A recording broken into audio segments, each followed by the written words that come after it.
strategy suggests a huge variety of teaching and learning activities. It can be group discussions or anything like that. They are essentially micro-strategies.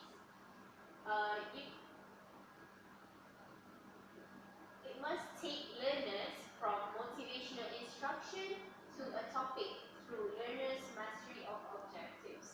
And micro-strategies means that it is the primary source of information and it is in incomplete instruction such as textbook. And macro-instructional strategy is a complete instruction. It is like an instructor that has to do nearly everything, like defining objectives and motivate learners and stuff like that. Okay. And then there's educational psychologists that determine how people learn. And it is generally from real-life learning situation. And motivation, prerequisite, and subordinate skills and practice and feedback can facilitate learning. Alright. The concepts of this chapter is that instructional strategy is used generally to cover various aspects of choosing a delivery system. And in terms of selection of a delivery system, there's instruction, which means general methodology, which is delivery system. And it is used for managing and delivering teaching learning activities. And delivery system is an assumption or an active decision made as part of developing instructional strategy. And choosing delivery system can be either lesson level, course level, or curriculum management decision. Yes. Right. Delivery systems for conducting instruction can be in terms of traditional model, which is instructor with group of learners in classroom or training center and lab, just like us in classes when lecturers teaches students. Okay, next one will be large group lecture with small group Q&A follow-up, such as a mass lecture in a big hall, and then there will be having a short Q&A session after that. And then there's telecourse by broadcast or video conferences. This is basically happening in this globalization world where people sometimes lecture students via Skype or video conferences. And then computer-based instruction can range from independent study, which is instructor facilitated, and then there's textual drill and practice, which is fully interactive media. And then it can also include simulation, gaming, intelligent tutoring, and virtual reality. Okay, next one will be internet or intranet web-based instruction. It is the same as computer-based instruction, but the last section that is gaming and stuff like that is replaced by simple online syllabus, comprehensive solution organized within learning portal. It includes content, instruction, interaction, and assessment.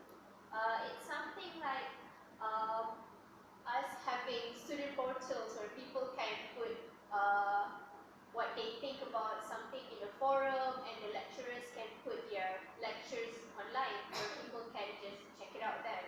Alright, and then there's self-paced, which is sometimes open entry and open exit. And then there's variety of instructors or instructors or tutors, and print or mediated learning. And then consideration for selecting the best delivery system, we have 6 considerations that we have to think about. The first one would be review the instructional analysis and identify logical clusters of objectives taught in sequences. And moving on to the next one, plan the learning components that will be used in the instruction. The number 3 would be choose the most effective student grouping. And number 4 is specify effective media and materials within the range of cost, convenience, and practicality. And then the next one, you will see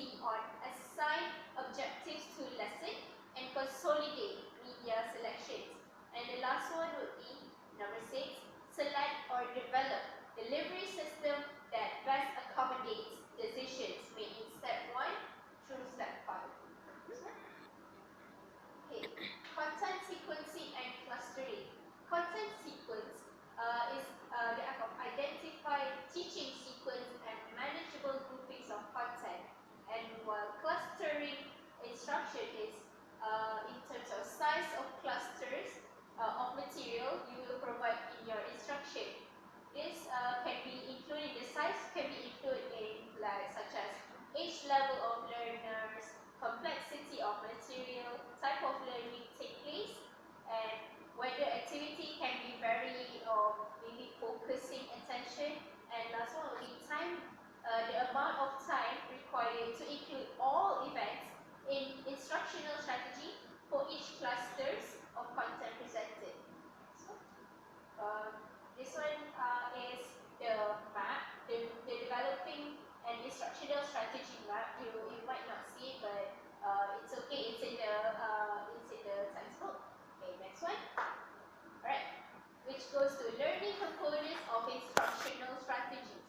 The concept of instructional strategy is originated from Garnier's Condition of Learning in 1985, and in Garnier's fifth event, which is providing learning guidance. And Dick and Carrey model is based on the cognitive perspective. So in Garnier's event of instruction, there's pre-instructional activities, there's content presentation, there's learners participation, assessment, and follow-through activities. And these major components, 1 to 5, of instructions can be related with the model arcs. So, okay, first one I'll be explaining to you about pre-instructional activities. It is to motivate learners and informing learners of the objectives, and it stimulates the recall of prerequisite skills. Okay, number 2 is like just now is the content presentation and learning guidance. This is to determine exactly what information is needed to be presented to the learners, because the learners don't want to know what they don't want, that they don't need to know. Like if they're learning biology, they don't need to learn such as history. Well, not much, but it has to be direct as best. Okay, and then the content presentation follows one of the patterns, such as deductive or inductive. For deductive, it is such as textbook that show the learner how to distinguish new learning into coherent whole. And then for inductive, however, is the discovery learning. It is students guided or guided themselves and glean new learning into coherent whole. So it's basically just textbook show for deductive, and inductive is discovery learning. You're discovering yourself. Next one. Okay, next one would be learner participation, which is students try out what they are learning at the time that they are learning it, such as maybe in chemistry class where they test the reactivity of the alkali metals. They put the alkali metals in the water and see them react, and it blows out and all that. So yeah, they're learning the reaction of the metal at the same time they are learning it. Okay, next one will be assessment, which is there are 4 assessments that are entry skills test, there's pre-test, there's practice test, and post-test. Okay, next one will be the follow-through activities, which is consists of memory skills and transfer of learning, which means that the systems and application will be the same. The forms will be similar to those used in training. Okay, next one would be the learning components for learners of different maturities and ability levels. First one would be in terms of pre-instructional activities. In intellectual skills, you have to provide ways for learners to link new content to existing prerequisite knowledge in memory depth, linking the new knowledge into what they already know, so they will learn something new. Okay, and then next one will be verbal information, which is you should advise the learners on ways to use the information verbally. And then motor skills, in terms of motor skills, you can motivate the students by showing the persons that they admire performing the skills, or maybe giving them praises or rewards if they get it right. And then the next one will be attitudes. Observation should evoke empathic entity with the character observed. That means that if the student is observing something, it should be evoking empathic entity, which means that they would also understand how that person is going through, so they would be motivated to learn. Next one. Okay, next one will be content presentation and learning guidance. In terms of intellectual skills, you should point out distinguishing characters of concepts that make up rules. And then for verbal information, is linking new information to knowledge, currently stored in memory. Same as just now for intellectual skills for the one before. And then motor skills is determine an effective way to group information on a motor skill. And then the next one will be attitudes. By displaying behaviors involved in attitudes, indicate why it's appropriate, such as saying bullying is not right. So we should indicate why is it not appropriate, because it hurts other people and it can affect you along your growth and things like that. Next one. Next one will be learners' participation. In terms of intellectual skills, you should provide a familiar context within which the skills can be rehearsed, which means that if you want to teach students about one topic, you have to put it in something that can be familiar with them, such as in terms of friendship life, or maybe in terms of their life at home, which that they can relate. And then that's what will be in terms of verbal information, which is you should generate new examples and forming mental images that cue recall. And next one will be motor skills, which is actual practice of a skill should be repetitious with immediate feedback or correct execution. That will make them learn more about a topic. And next one will be attitudes, which is they should practice and give feedback. It should be provided for any information. For example, for role playing. Okay, next one. Next one will be assessments in terms of intellectual skills, is how the test results will be used by both designers, and learners. Okay, next one will be verbal information to provide learners with cues that are available in performance context for recalling information. For motor skills, however, you should demonstrate the skill with intended equipment and environment. Next one is attitudes. You should design questionnaires with situations and questions for the learners on how to react to hypothetical circumstances, like what if, and if that's going to happen, all the ifs. So next one is final will be follow through activities, which is in terms of intellectual skill. You should use data from post-test, like the one before, the post-test, to target additional instructions on specific subordinate skills where it is needed. That means that if you already conducted the post-test, you should see what the students are lack of, and then you should strategize what you can do to help them to understand more. Okay, next one will be verbal information, which you should create something for learners to do with the information to hook them into learning it.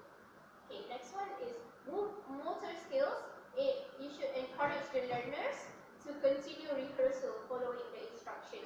And attitudes, you should provide learner with practice context, similar to which we hope to see the attitude occur. Okay, we'll move on to the next one. Okay, is learning components for constructivist strategies. The overview will be short form for constructivist learning environment, which is CLE. And then for cognitive ID models and constructivist planning practices, it includes constructivism. It says that constructivism is not an easy way out of the planning process requiring a cognitive ID. And then theoretical considerations, there are comparisons of cognitive and constructivist For designing and planning constructivist learning environments, you can choose instructional strategies, and it will be guided by careful analysis of instructional goals. Next one would be student groupings. Learning components or strategy remain primary planning units to determine learning effectiveness. And then types of students grouping can be such as individuals, pairs, small groups, or large groups. And then it depends on specific social interaction required and often makes